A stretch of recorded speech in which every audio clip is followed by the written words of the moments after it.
Tristen, hello! And because you posted on a welding, because of your new job, I'm going to show, you motivated me to make this video. Isn't that good? Or maybe that's sad, I don't know. But anyways, this is a welder that I bought at a Cambridge, Minnesota, at a garage sale for only $25. Now, what's interesting about this welder, obviously it's an older stick welder, but the guy I bought it from told me that this was a Reader's Digest project. I don't know, you probably don't know about Reader's Digest, maybe you do or don't. It was a book, I shouldn't say it was a magazine that had just a lot of stories, maybe some projects.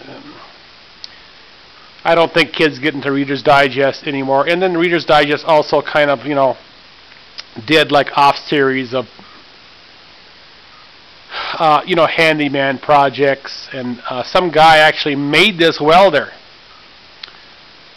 Obviously, it did not come with any instructions, and I looked online about this project from Reader's Digest, and I couldn't find nothing. So I had to experiment with it. Obviously, as you see there, it has letters, on the top panel, and on the bottom panel it has 30 and 40.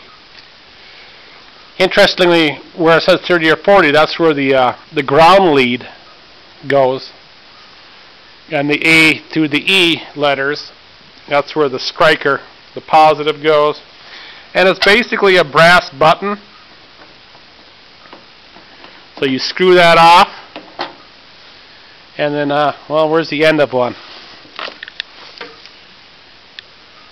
So you put that on there like that, and then you screw it in there. So what's kind of funny, on other a MIG or TIG or a newer stick, you have a dial, or maybe it's digital or a lever.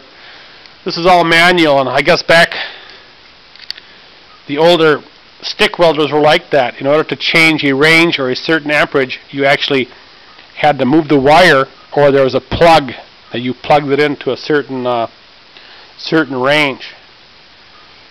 So this is only 120 volts, so I goofed off with it, and the maximum electrode it'll take is a 1/8. But it seems to work better with a 3/32 electrode. I mean, obviously this is not heavy duty like my other ones. And considering it's only 120 volts, it's never going to be heavy duty. And when you think about it, it's kind of a big box for what it does, considering they sell those little stick welders that are the size of what, like a little cooler now, that can go up to but you can weld with 1/8 of an inch. And I would suggest for you to, once you get your own place, or once you can find a place to do your own welding, to do that. Interestingly, when I think about in the past with Gene being a millwright machinist, he didn't have a welder. He had carpentry stuff. And with Mike, I don't know about now, but he didn't have a welder either, which is kind of strange, considering that's what they worked with. But I could see what probably happened, the boss, well, the perks of the job are that you can use our welders anytime for your own personal projects. Well, that's good. Great. Yay. But what happens when you are no longer working there? What happens if you want to do something on your own in your own garage, It's like a gym. Okay, there's a great gym just 2 miles down the road. Well, that's great, so you can go to that gym, right? Well, what happens if that gym closes? What happens if it's really rainy or snowy one day and you can't go to that gym? What happens if you don't want to go to that gym, you want to work out at home? So I would say be redundant. Make your own, or whatever you want to make for your own projects. Well, what else do I have to say? I guess not that much. Craigslist has a lot of welders for sale, and it seems like stick welders are coming on the ads more. And I think it's because people are either they're going to MIG, and or they're going to TIG, meaning that their backup welder, if they had a MIG machine and they're going to TIG, that means their MIG machine is going to be the backup.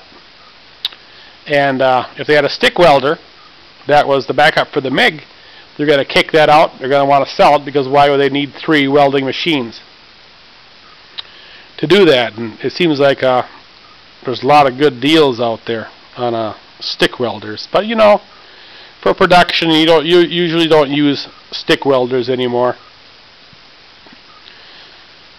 It's usually MIG or TIG, and especially if you're doing stainless steel or aluminum, you're not going to be using, usually, unless it's really thick, I guess, a stick. Well, adios amigos, and I'm going to make another video, and when I make it, I'll just, it doesn't matter what I tell you on what it's going to be about, but it's called an advanced study course, and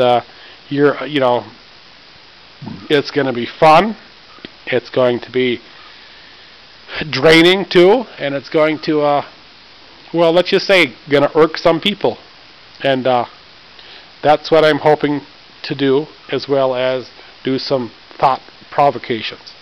Thank you very much for your time, effort, cooperation, and being on the internet and giving me a little bit of time, considering that the average adult watches 4 hours of TV a day, or internet gaming or texting or whatnot. So thank you for your time, because I have a lot of competitors with that. Thank you.